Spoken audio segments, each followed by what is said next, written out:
ሰላም እንዴት ናችሁ? ዩሊንክ ከግሎብ ዶክ አካዳሚ ከኔ ጋር የ11ኛ ክፍል ኢኮኖሚክስ ቻፕተር 3 ናሽናል ኢንካም አካውንቲንግ ዲስከስ እያደረግን ነው። ሶ በዚህ ቪዲዮ problems with the measurement of GDP የሚለውን ሐሳብ አብረን እንመለከታለን። በቀጥታ ወደ ቪዲዮ ከመግባታችን በፊት @globe doc academy በመትለዋ የቴሌግራም አድራሻ በመግባት ቴሌግራም ቻናላችንን ተቀላቀሉ። እንዲሁም ዩቲዩብ ላይ ኮሜንት ሴክሽኑን በመጠቀም ሐሳብ አስተያየቶቻችሁን ጻፉልን። ኦልራይት ሶ ከዚህ በፊት በነበሩት ቪዲዮዎች ላይ እዚህ ቻፕተር ላይ በሰራነው ፕሌሊስት ላይ GDPን እንዴት መለካት እንደምንችል what are the different ways of measuring GDP 3 approaches ተጠቅመን እንዴት መስራት እንደምንችል ተመልክተን ነበር። ስለዚህ እነዚህን approaches ተጠቅመን GDPን ካልኩሌት ስናደርግ what are the problems that we face when computing GDP የሚለውን በዚህ ሰብሴክሽን የምናየው ይሆናል ማለት ነው። ሶ እንግዲህ እንደማንኛውም ነገር GDPም imperfection ይኖራል አይደል? There are flaws that are associated with the GDP measurement. So we say GDP is an imperfect measure of the economic activity. So አሁን አላማችን GDPን ምን ለመለካት ነበር የተጠቀምንበት? overall economic performance አይደለ? it's a flow concept ብለናል። ስለዚህ ኢኮኖሚ ውስጥ ምን ያህል ኢንካም ፍሎ እያደረገ ነው፣ ምን ያህል ፕሮዳክት ፍሎ እያደረገ ነው፣ ምን ያህል ስፔንድ እየተደረገ ነው የሚለውን እንዲነግረን ነው አይደል የፈለግነው። ግን as we do that GDP is an imperfect measure ስንሰራ የሚያጋጥሙ ፍሎዎች ወይም የምንሰራቸው ስህተቶች አሉ። well in fact የሚሰራውም ሰው ስህተት ሊሆን ይችላል። እንደገና due to the very nature of the GDP itself የሚያጋጥሙ ችግሮች አሉ። ሶ እነሱ ምን እንደሆኑ እናያለን። ነገር ግን አሁን ምንም እንኳን GDP imperfect measure ቢሆንም ችግሮች ያሉበት ቢሆንም as long as the magnitude of those imperfections remain fairly constant, imperfection ወይም የሚያጋጥመን flow somehow constant ነው and ትንሽም ናት። so for that reason GDP still is a useful tool to compare the economic activity. so የሀገራትን economic activity compare ለማድረግ GDP is very important ከነ ችግሩም ቢሆን ማለት ነው። because እነዛ ችግሮች ወይም imperfections constant ናቸው as well as ጥቂትም ስለሆኑ ማለት ነው። Alright, so one of the problems that we face when computing GDP ምን ነበረ ብለናል? double counting. ይሄንን in fact expenditure approach ላይ ስንነጋገር ያየነው ነገር ነበር አይደለ? ምናልባት ስለ expenditure approach, income product approach ለሶስቱም separate ቪዲዮ ሰርተናል እዚህ ፕሌሊስት ላይ። ሶ እነሱን ወደ ኋላ ሄዳችሁ ማየት ትችላላችሁ። ሶ expenditure ላይ double counting expenditure approach ላይ double counting ችግሩ ምን ነበር ብለናል? አንድን አይተም በተለይ a series of steps involve የሚያደርግ so we have step A, step B, step C የሚባሉ ፕሮዳክቶች ቢኖሩን and አንዱ ለሌላው ሮ ማቴሪያል ሆኖ እቺኛው ፋይናል ጉድ ብትሆን ኦኬ ለኮንሱመር መጨረሻ ለአልቲሜት ኮንሱመር የምትደርሰው ፕሮዳክት እቺኛው ብትሆን sometimes in double counting ምን እናደርጋለን ብለናል? የዚህኛውን ፕራይስ ፕላስ የቢም ፕራይስ ፕላስ የሲም ፕራይስ ልናደርግ እንችላለን። ያ ደግሞ GDPን overestimate ያደርጋል። actually ኢኮኖሚ ውስጥ ፕሮዲዩስ ከተደረገው አማውንት የበለጠ የተጋነነ አማውንት እናገኛለን ተባብለናል አይደል? so that's what we call double counting, right? አንዱን አይተም because already የA price B ውስጥ ይካተታል፣ የB price C ውስጥ ይካተታል አይደል? ተመሳሳይ ፕሮዳክሽን ላይን ከሆነ because ታስተውሱ ከነበረ ምን ኤግዛምፕል ወስደን ነበረ? መጀመሪያ ከዊት ተነሳንና right ከዛ ፕሮሰስ ሲደረግ ፍላወር ይሆናል አለን። ከዛ ተነስተን ደግሞ ፍላወሩን ተጠቅመን ብሬድ right? so አሁን በዚህ ፕሮዳክሽን ፕሮሰስ ላይ ኤክስፔንዲቸር አፕሮች ከተጠቀምን የማንን ፕራይስ ብቻ ነበር መጠቀም ያለብን ብለናል? የፋይናል ጉድ which is bread in this case አይደለ? you only use the price of bread. ግን sometimes mistakenly ምን ልናደርግ እንችላለን? የዊቱንም ፕራይስ የፍላወሩንም ፕራይስ የብሬዱንም ፕራይስ ልንጠቀም እንችላለን and ያ ደግሞ GDPን overstate ያደርገዋል። ስለዚህ double counting is one of the common problems that we face when computing GDP. so double counting in define ስናደርገው it is wrongly recording the value of one good multiple times አይደለ? because እዚህኛው ኤግዛምፕል ላይ ብትመጡ ለምሳሌ already ዱቄቱ ውስጥ የማን ዋጋ አለ? or የዱቄቱ ዋጋ ውስጥ የዊቱ ፕራይስ ኮንሲደር ተደርጎ ነበር። የብሬዱ ፕራይስ ውስጥ የፍሎሩ ፕራይስ already ኮንሲደር ተደርጎ ነበር። ስለዚህ we don't need to add the price of the wheat and the flour in the GDP. የማን ብቻ በቂ ነው? የብሬዱ ፕራይስ ብቻ በቂ ነው። ስለዚህ wrongly recording the value of one good multiple times due to the existence of several value adding activities. okay ብዙ ስቴጆች ስላሉ ብዙ value adding activities ስላሉ wrongly የአንዱ ነገር value multiple times record ልናደርገው እንችላለን and ያንን ችግር ምን እንለዋለን? double counting ብለን ሪፈር እናደርገዋለን ማለት ነው so this is one of the primary problems that we face when computing GDP ሌላው GDP ኮምፒውት ስናደርግ የሚያጋጥመን ችግር is recording used items ወይም ያገለገሉ ምርቶችን ስንሻሻጥ ያንን ትራንዛክሽን GDP ውስጥ ካልኩሌት ማድረግ ሌላው ችግር ነው ይሄን ተነጋግረናል አይደለ when computing GDP አሁንም GDPን በተመለከተ GDP ኢንትሮዲዩስ ያደረኩበት ቪዲዮ እዚሁ ፕሌሊስት ውስጥ አለ እሱን ሄዳችሁ ማየት ትችላላችሁ እዛ ቪዲዮ ላይ እንደተነጋገርነው GDP ኮምፒውት ስናደርግ ሁሉ ጊዜ ምን ፕሮዳክት ነው ኮንሲደር መደረግ ያለባቸውና ኒው ፕሮዳክትስ ለምሳሌ የ2020 GDP እየሰራችሁ ከሆነ only products and services that are produced in 2020 ብቻ ናቸው GDP computation ውስጥ መግባት ያለባቸው አይደለ ከዛ ውጪ ከዚህ አመት በፊት ፕሮዲዩስ የተደረጉ አይተሞች ኦሬዲ በዛው አመት ተቆጥረው ስለነበረ የ2020 GDP ውስጥ መካተት የለባቸውም ተባብለናል አይደለ ስለዚህ one of the problems ምንድነው ማለት ነው recording used items used item GDP computation ውስጥ መግባት የለባቸውም alright so አሁን እዚህ ጋር እንደ ኤግዛምፕል ያመጣውላችሁ so እቺ Volkswagen like probably many years before ነው አይደለ ፕሮዲዩስ የተደረገች ግን አሁን እኔ ይሄንን መኪና ዘንድሮ በገዛው GDP computation ውስጥ አይገባም ለምን ይሄ አዲስ ፕሮዳክሽን አይደለም በአሁን GDP ካልኩሌት በማድረግበት አመት የተመረተ ምርት ስላልሆነ GDP computation ውስጥ መግባት የለበትም so recording used items is also poses another threat that could lead to double counting አሁን ይሄኛው እንዴት ነው double counting የሚሆነው because already another year record ተደርጎ የነበረ አይተም ድጋሚ በዚህኛው አመት ሪከርድ ካደረጋችሁት double count አደረጋችሁ ማለት ነው so in a way used itemoችን ሪከርድ ማድረግ ምንድነው ማለት ነው double counting ነው ብለን ኮንሲደር እናደርጋለን አሁን እዚች ጋር ግን when we talk about used items ምክንያቱም second hand market እንግዲህ የተለመደ ነው አይደለ ምንገዛቸው አይተሞች በሙሉ አዲስ ናቸው ማለት አይደለም ስለዚህ used አይተሞችን ወይም used ማቴሪያሎችን ትራንዛክት ስናደርግ እና በዛ ሂደት ውስጥ ደግሞ GDP ኮምፒውት ስናደርግ መጠንቀቅ ያለብን አንድ ነገር አለ alright caveats on used items ቢያስ ቀምጬላችኋለሁ so ምንድነው እንግዲህ እቃ ስንሸጥ ስንገዛ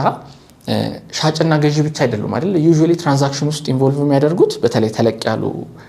አይተሞች ከሆኑ you know in terms of cost ተለቅ ያሉ ከሆኑ ሌላ ኤጀንቶችም ኢንቮልቭ ያደርጋሉ አይደል ለምሳሌ አሁን በመኪና ግዢ ውስጥ ሽያጭና ግዢ ፕሮሰስ ውስጥ ዲለሮች ይኖራሉ አይደል ሌላ ኤጀንቶች ብሮከሮች ደላሎች ሊኖሩ ይችላሉ አይደል ሶ እነሱ የሚሰጡት አገልግሎት ግን በዛ GDP ካልኩሌት በሚደረግበት አመት ውስጥ የተሰጠ አገልግሎት ነው ስለዚህ አሁን እዚህ ጋር እንድትጠነቀቁ የፈለኩት ምንድነው መሰላችሁ the services of the sellers or agents in the sale of a used item ያገለገለ አይተም ትራንዛክት ስናደርግ በዛ ትራንዛክሽን ውስጥ ኢንቮልቭ የሚያደርጉ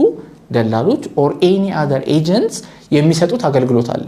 ለዛ አገልግሎት የሚከፈለው ክፍያ ግን GDP ውስጥ መካተት አለበት ለምን ያ አገልግሎት በዛ አመት ለምሳሌ አሁን የቅድሙን ኤግዛምፕል ልድገመውና በ2020 ከሆነ GDP ኮምፒውት እየተደረገ ያለው ምንም እንኳን አይተሙ or መኪናው ያገለገለ ነው መኪና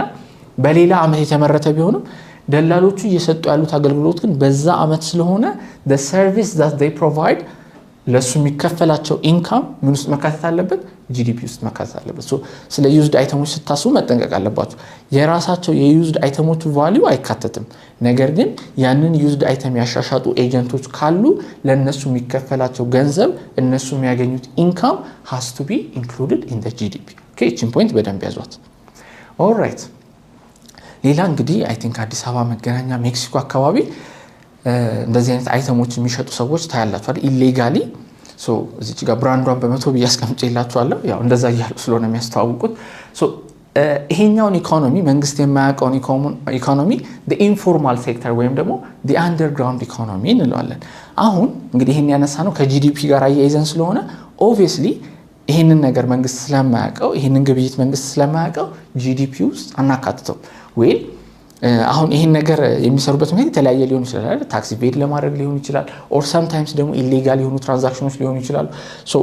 either way ብቻ ከመንግስት እውቅና ውጪ የሆኑ ናቸው አይደል so እነዚህን this part of the economy በአጠቃላይ the underground economy ብለን እንጠራዋለን ማለት ነው so the underground economy aka also known as the informal sector ማለት ትችላላችሁ ወይም underground economy is part of the economy on which the government does not have any data alright በዛ ኢኮኖሚ ውስጥ ምን ያህል ምርት እንደሚያልፍ ምን ያህል ገቢ እንደሚገኝ ቅድም ስለናችሁ ስለ ሶስት ነገሮች ስለ ፕሮዳክት ስለ ኤክስፔንዲቸር ስለ ኢንካም መንግስት ምንም አይነት ኢንፎርሜሽን የለውም and for that reason this sector is left out of the GDP alright ምንም ኢንፎርሜሽን ስለሌለን ይሄ ከጂዲፒ ኮምፒውቴሽን ውስጥ አናካትተው ማለት ነው ስለዚህ አሁን ቅድም ስለ ደብል ካውንቲንግ ተነጋግረን ነበር ስለ ዩዝድ አይተም አሁን ሰርድ ፖይንት ብራንዷን በመቶ or the underground economy ብለን ዲስከስ ያደረግነው ምንድነው መንግስት ስለዚህ ኢንፎርሜሽን ስለሌለው ጂዲፒ ውስጥ አናካትተው የሚለውን ፖይንት በደንብ ያዙት alright the next one non productive transactions alright so non productive transaction ካልን ምን አይነት ትራንዛክሽን አለ ማለት ነው productive transaction አለ ማለት ነው so ምን አይነት ናቸው non productive transactions so these transactions do not directly involve the purchase of current production so ሽያጭና ግዢ ፕሮሰስ ኢንቮልቭ የማያደርጉ ሲሆኑ ነው non productive transactions የምንላቸው which means በአንድ ሳይድ ብቻ የሚካሄዱ ትራንዛክሽኖች እንደማለት ነው non productive alright so and for that reason ምንም አይነት good and service flow ስለማያደርግ circular flow diagram ታስታውሳላችሁ አይደል circular flow diagram ላይ we talked about the flow of income the flow of expenditure and the flow of product አይደል so ያ flow የለም አይደል in non productive transactions ስለዚህ አንደኛ ምንም አይነት purchase involve ስለማያደርጉ ምንም አይነት flow ስለሌለ GDP ውስጥ include አይደረጉም የሚለውን ፖይንት ነው እዚህ ጋር የሚያስፈልጋችሁ so ምን ያካት non productive transactions ምን እናካትታለን የሚለውን ደግሞ ስናይ አንደኛ public transfer payments alright transfer payment ምንላቸው መንግስት ለአንዳንድ አካላት ለምሳሌ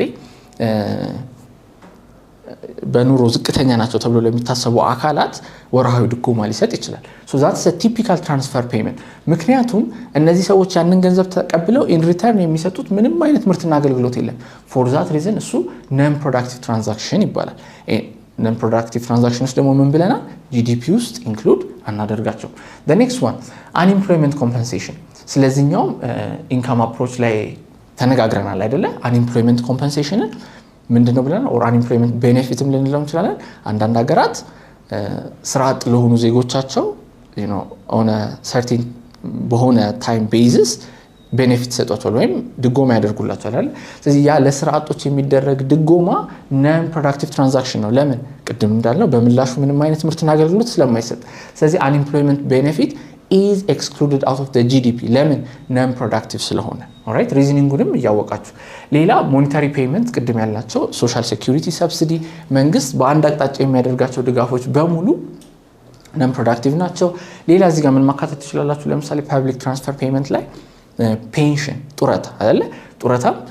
you know ይከፈላል እንጂ በምላሹ ጡረታ የሚቀበሉት አካላት ምንም አይነት ምርትና አገልግሎት አይሰጡም አይደለ so for that reason እነዚህ በሙሉ non productive transaction እንላቸዋለን and most importantly they are not included in the GDP እሺ GDP ውስጥ አናካተታቸው non productive transactions okay ኤግዛምፕሎቹንም በደንብ አስታውሱ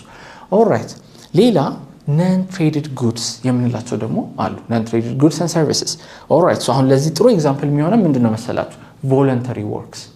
okay ምናልባት እናንተም የበጎ አድራጎት ስራ ላይ ኢንቮልቭ ታደርጉ ይሆናል አይደለ so voluntary works voluntary deeds ላይ goods ልንሰጥ እንችላለን or አገልግሎት ልንሰጥ እንችላለን ነገር ግን ለዛ ለምንሰጠው ምርትና አገልግሎት በምላሹ የምናገኘው ገንዘብ የለም ወይ ገንዘብ ካገኘን ትራንዛክሽን ሆነ ማለት ነው አይደል so ትራንዛክሽን ቢሆን ኖሮ GDP ውስጥ ይመዘገብ ነበር አሁን ግን voluntary work በምላሹ ምንም አይነት ገንዘብ ስለማይገኝበት it is non traded so again this is left out of the GDP ሌላ ደግሞ government activities አሁን እዚህ ጋር በርግጥ ሜዠርመንቱ ያስቸግረናል እንጂ ጭራሹን GDP ውስጥ አይካተቱም ለማለት አይደለም እሺ እዚህ ጋር ያነሳናቸው ግን ቫልዩአቸው ሜዠር ለማድረግ ትንሽ የሚያስቸግራሉ ለምሳሌ a typical example እዚህ ጋር military service ልትወስዱ ይችላልላችሁ so የሀገር መከላከያ ሰራዊት አለ አይደል የሀገር መከላከያ ሰራዊት የሚሰጠውን አገልግሎት you know በዛ በሰርኩላር ፍሎ ዲያግራም you know income expenditure ቢ ሪፕሬዘንት ላደርገው ይቸገራል በርግጥ you know ያው ለሚሰጡት አገልግሎት ባይመጥንም የሚሰጣቸው ደሞዝ አለ አይደል so using that income ተጠቅሜ ሜዠር ለማድረግ ለመሞከር ይችላልው ግን ስቲል እዚህ ሰርኩላር ፍሎ ዲያግራም ውስጥ አስገብቶ ፒክቸር ለማድረግ ያስቸግራል ማለት ነው እሺ እኛን እዚህ ጋር ያካተትናት ሌላው ሶስተኛው do it yourself activities የሚባሉ አሉ ስለነዚህኞቹ income method of GDP computation ስንነጋገር በደንብ በሰፊው አውርተን ነበር do it yourself activities ምን አይነት አክቲቪቲዎች ናቸው መሰላችሁ አንዳንድ አክቲቪቲዎች በራሳችን የምንሰራቸው አሉ alright ግን የግድ በራሳችን መስራት ያለብናሉ ማለት ሌላ ሰው ቀጥረን ማሰራት የማንችላቸው ለምሳሌ አንድ ሰው መብላትን የግድ ራሱ መስራት አለበት አይደል ሌላ ሰው ቀጥረን ለኛ ሊበላልን አይችልም ኦር ለምሳሌ ሌላ አክቲቪቲ መዝናናት ራይት እኔ የሚያዝናናኝ ሰው ኦፍ ኮርስ ልቀጥር እችላለሁ ግን መዝናናት ራሱ አክቹዋል መዝናናት ኢንተርቴይንመንትን እኔ ራሴ ነኝ ልዝናና የምችለው ኦር ቅድም እንዳልኳችሁ እኔ ራሴ ነኝ ልበላ የምችለው ስለዚህ ምን ማለት ነው አሁን እነዚህን አክቲቪቲዎች ለማድረግ ሌላ ሰው ሃየር ማድረግ አልችልም ማለት ነው so እነሱን አይደለም እዚህ ጋር ያልነለን rather if there is an option of hiring someone else to do those activities እነሱን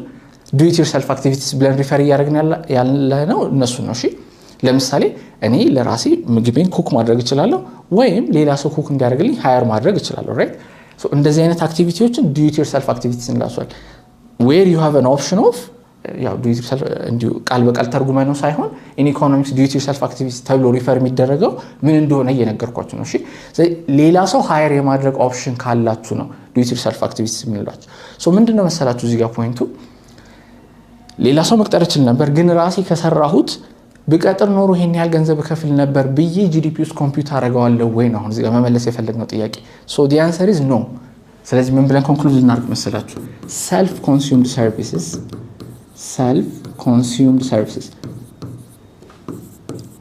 services are not included in the GDP አይደለ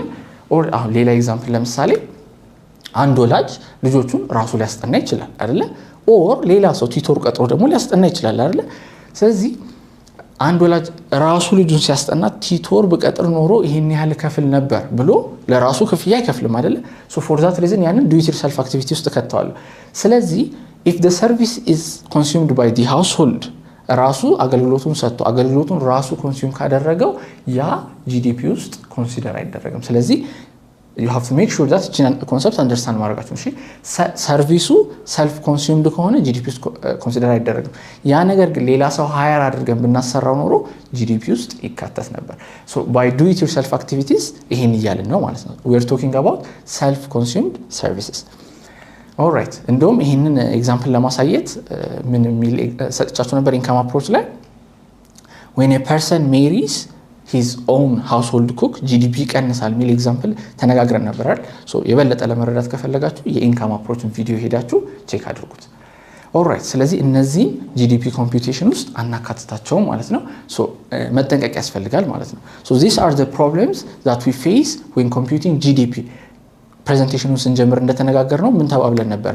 GDP is an imperfect measure ስለዚህ አሁን በጠቀስናቸው ምክንያቶች ነው GDP imperfect measure የሆነው ከማጠቃለያ በፊት እዚህ ጋር አንድ ነገር ልጨምርላችሁ self consumed service አይካተትም ብያችኋለሁ አይደል how about self consumed goods እሱንም ልንገራችሁ self consumed goods ምርትስ ብናመርት አሁን ቲፒካል ኤግዛምፕል እንደውም በዴቨሎፒንግ ሀገሮች በጣም የተለመደ ነገር ነው ፋርመሮች ምን ሊያደርጉ ይችላሉ ለምሳሌ አንድ ገበሬ ስንዴ ዘርቶ ያንን የዘራውን ያመረተውን ስንዴ መልሶ ራሱ ሊጠቀመው ይችላል እንደዛ አይነት self consumed goods GDP ላይ ኮንሲደር ይደረጋሉ ወይ አዎ ይደረጋሉ እሺ self consumed ሰርቪሶች GDP ኮምፒውቴሽን ውስጥ አይገቡ but self consumed goods ራሳችን ያመረትናቸው ምርቶች ምንም እንኳን ራሳችን ኮንሱም ብናደርገው ገበያ ላይ አወጣነው አላወጣነው GDP ኮምፒውቴሽን ውስጥ መግባት አለበት ስለዚህ there is a difference ማለት ነው አይደል በሰልፍ ኮንሱም ሰርቪስ እና በሰልፍ ኮንሱም ጉድስ መካከል GDP ትሪትመንታቸው ይለያያል ሰልፍ ኮንሱም ሰርቪስ አይካተትም ሰልፍ ኮንሱምድ ጉድ ግን ይካተታል ሶ እነዚህ ነጥቦች ያዙልኝ so these are the problems associated so ቅድም ባሳያችሁ የቴሌግራም ቻናል ገብታችሁ ሐሳባችሁን መስጠት አትርሱ በቀጣይ ቪዲዮ እንገናኝ